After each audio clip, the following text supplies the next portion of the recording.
Hey, welcome back. I'm Roosevelt May, and I'm with my cousin, Brittany Lewis, and we're going on this journey together. We want to share, or have her share, kind of things about her life. And, you know, we're kind of digging in and trying to understand, allow you to understand Brittany's journey through some of these peaks and valleys of her life. And, we want to just talk about this stuff. I want you to go back and look at all the episodes up until this point, because it's some very, very, very interesting stuff. We want to talk about, Brittany, your journey as an RN and some of the things that you witnessed there, that you've gone through. Okay. I'll kick it to you. Okay. So definitely go back. Don't just be trying to get all the gems. Go back. So I became a registered nurse. I think it was 2014. Yes. 2014, graduated from Grambling State University, the best HBCU in all of the United States. I started in Monroe, Louisiana at EA Conway. I wanted to work at that hospital because if you've seen episode 1, this is the hospital where I experienced my birth trauma. And I also wanted to go back and find that nurse who inspired me indirectly to become a labor and delivery nurse. With that being said, I got me a little experience, and then I decided to just kind of hop out into travel nursing.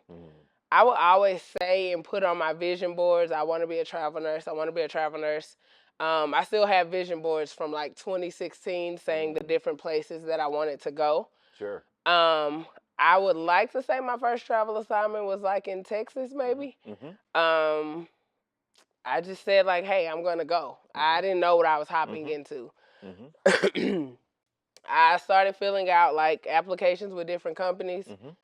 Head just like spinning because they want all these credentials. They want to know everything you did. They want fingerprints. I mean, it's not like that now post-pandemic, but back then it was intense. Sure.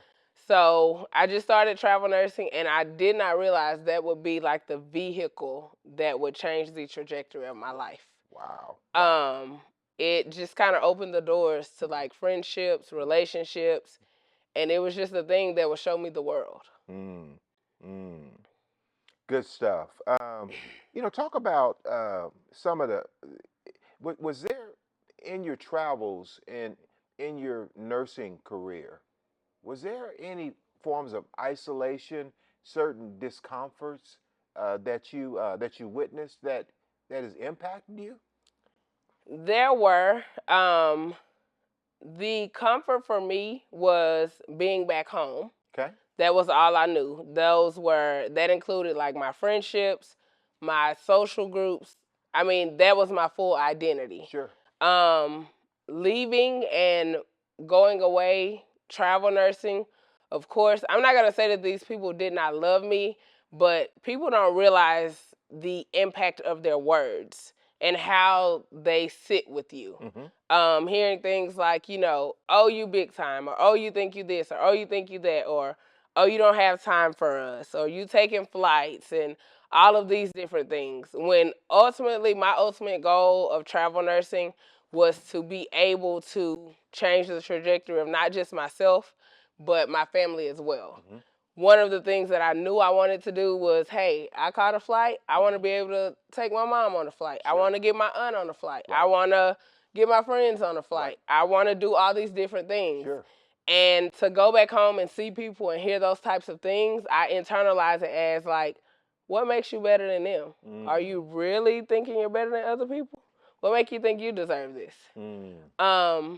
Thankfully, I would say the higher me won my internal battle, but let's say it's not somebody that's not as strong as me, where they do just kind of go back down and decide not to continue their journey. So that's why I feel like people should just be careful, because you never know where people are in their life and what their strengths or weaknesses are. Right. So for me, it was just comfort. You want to choose comfort, comfortable, and social groups, or you want elevation, separate, and isolate. Sure. So I chose the elevate, separate, and isolate. Absolutely. And of course, it was painful moments. Like I Mhm. miss my friends. Mhm. I miss, I overall I always had my church. I could Mhm. always refuge in my church. Any of the relationships I built in my church, they always welcomed me home with open arms. None of those relationships ever changed. And even to now, like, my pastors, even when I'm out, wherever I'm at, my pastor called me like, where you traveling to now? Mhm. Or I got to preach in California. How far are you from San Jose? Or Yes. whatever the case. That has been the constant in my life. A lot of friendships have transitioned or, things have fell off. And I'm okay with that. I still wish them well, but we were just friends for a season. Sure. They had to fall off. But overall, yeah. I want to, if you watch the other podcasts, you understand that I like to go deep here. Go ahead. My question to you is coming from now for the audience. Brittany and I, and we didn't. If you hadn't watched the other podcast, you don't know that we're cousins. I'm her older cousin. I'm second cousin. Well, her mom's my first cousin. But our families come from a long line of medical folks. People in the nursing field. Not many people achieve the level of RN like you have in your life. Like I know my mom worked in the hospital, and a lot of folks, right?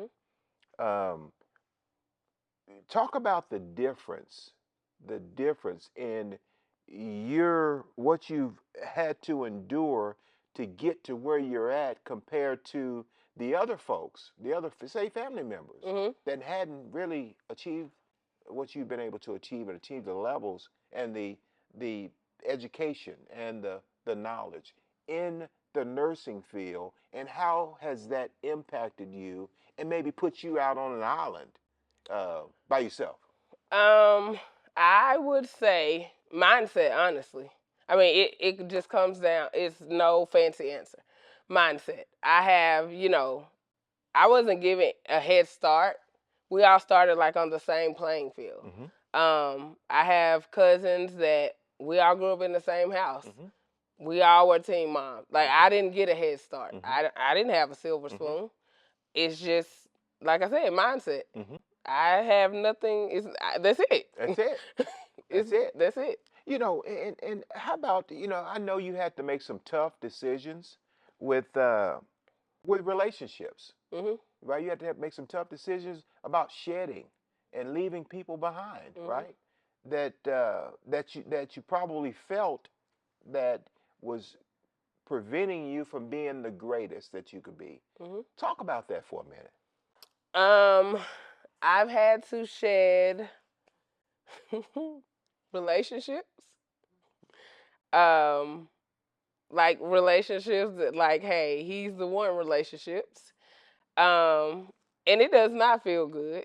I don't know if it will feel good to anybody, but I have to see the bigger picture that, if God, if you're going to take this and you're confirming to me that you're going to take this, it has to be for something bigger. It has to be for something better. Absolutely. And as soon as I make that decision to surrender, then doors are open. And it's like I walk in my supernatural. Right.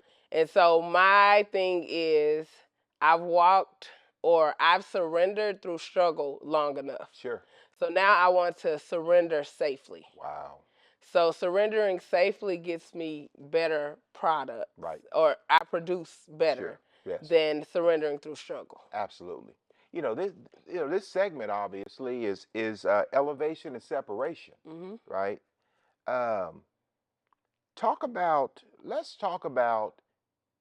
Tisha. Okay. Tell the audience about Tisha and your relationship with her, because I think she's a very influential piece of. She is. Tisha is my childhood friend, or I call Tisha my sister.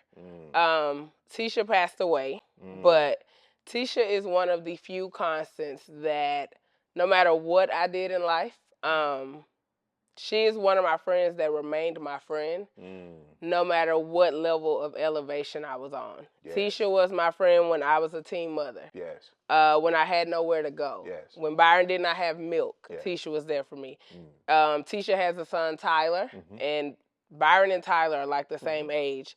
So I could call Tisha and say, hey, Tisha, I don't get my food stamps until the 14th. We're out of food. And she would simply say, hey, sister, I got you. Or Tisha, I need my hair braided, but I don't have money. I don't get my refund check until this. I got you. I could call her like, hey, Tisha, I'm in California. You know, I'm feeling lonely or I'm feeling sad. Byron is here and he's not happy here. Well, Byron can move in with me and I'll take care of him. And I would tell her like, hey, I'm on this travel assignment. Like, I make $3,000 a week. I need to pay my rent this week, but next week, like, I got you. I will send you my whole check. Wow. Girl, if you don't stop calling me, I don't want nothing from you. Byron is fine. Just buy his clothes and his shoes. Yes. Yes. So I feel like I really lost a gem. Yes. Like, because there's not many people that you're going to encounter that you're going to trust with your child. Yes. Like, I mean, I have a lot of things that are, you know, that are valuable to me. But one of my things that I always think about giving, like the things that I went through in the last few years, one thing that always crosses my mind is like, who could I trust with my child? And Tisha would have been that person for me. I would never have to worry about him being like mistreated in any type of way. I know that she would have taken care of my child just as I would take care of my child. Right. You know, we're talking about elevation and separation. You know, as you've been able to elevate through all the adversity and all the tough things that you've been able to elevate through and separate yourself from things, people. You know, I saw you go to Dubai and I saw you go to California, Texas, different places, trying to, in my mind, you never told me this, but in my mind, I saw that you were trying to separate yourself. And, you know, for the audience, you know, again, we're from Monroe, Louisiana. It's a really, really tough place. Cancer rate in Louisiana is through the roof. There's a lot of things that unemployment is extremely high. Monroe, Louisiana is probably, the last stats I saw, it was probably 70% African American. Poverty stricken. Yeah, poverty stricken. A lot of just bad, tough environment. But as I saw you trying to elevate, but you also had to separate, who were you getting away from? I was really not running for myself, but my motivation for running was my son. The older Byron got, it's like my fear and anxiety would raise. So I have a son here, because usually wherever I travel to as a nurse, Byron would go with me. So the last place that he went to school with me was in California. I was a travel nurse there. He went to San Ramon. Okay. San Ramon is primarily Caucasian, Arabic. It's a heavy Indian community. Byron just started to act out, and part of that was he was not around people that looked like him. So there was a lot of different behavioral things kind of screaming like, I want my dad. So I did send him back with his dad for his junior high years.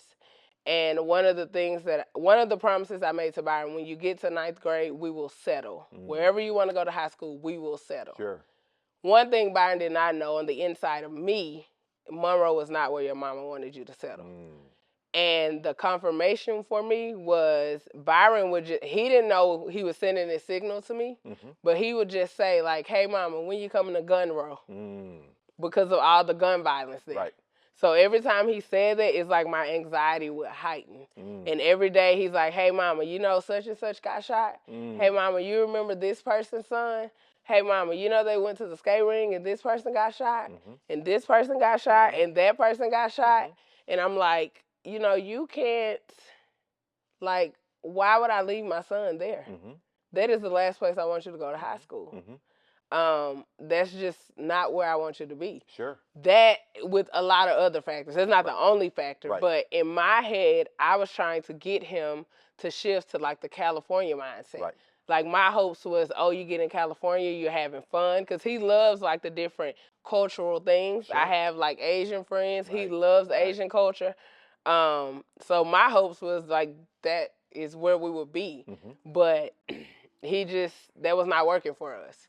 But to hear my son as a black male say gun row, like as a parent, that's just uncomfortable. And Byron like didn't have many experiences with like racism to the point where I don't even remember when George Floyd happened. Right. I don't know the year. But whenever that happened, that was like eye-opening to Byron, like absolutely. Traumatizing. Right. We were in Florida and we were in a pool, and I think the police was patrolling the community, and he was like, "Mama, we got to go underwater." And I said, "Why?" He was like, "A policeman is driving by." And I said, "Byron, we don't have to go underwater." He's like, "You don't know what happened to George Floyd?" And I was like, "Why are you, like, talk to me. What is going on?" Right. And he was like, "Well, you know, I never thought people would treat me like this because I'm black. Like in California, when I hang with my other cousins, we're not the same color, but nobody treats me differently." Right. Did you see what they did to George Floyd? So he had never had the experience of being like black. Right. So for me, it was just like, nah, we gotta go. Right. I can't leave you in this. Right. Right. So. Right. Well, you know, you know, your journey and your ability or willingness or just got to get up out of Dodge was very obvious to me. You said, I heard you say many a time in our one-on-one conversations, everybody can't go with you. Everybody can't go. You know, you may want to, but you can't go. Tell the audience, explain to the audience, because again, there's young women, there's even some men, there's a lot of people, old and young, that's watching this, that needs to understand that they got to do something different. For you, that something different, obviously, was getting out of Dodge, right? Where'd you pull the energy from? How were you able to start your engines to keep going and moving and making sure that the road behind you was the road behind you? Okay. I would tell anybody watching to always remember that your vision is your vision, and it says what it says. No one else is going to be excited or more excited about your vision than you. I'm not saying that to say there will not be people to help you, that you don't require a team, that you will not reach out to someone for help. What I am saying is, don't be disappointed when people have to fall off. Don't get discouraged when somebody does not back you the way you feel like they should back you. Your vision is yours, and do whatever you need to do to elevate or to separate, and do not feel guilty about it. Wow. You know, Brittany, this has been an unbelievable segment, and it's, you know, it's raw and uncut, you know, and people get to look at the inside and see and understand what it is that you've been through in your life. And again, we encourage you to go back and look at the previous podcast and not miss an opportunity to hear what this lady has to say. It's Brittany Lewis. I'm Roosevelt May. Thanks for joining us. Go back, or don't watch. No, just playing. Go back. We're gonna cut, or we'll.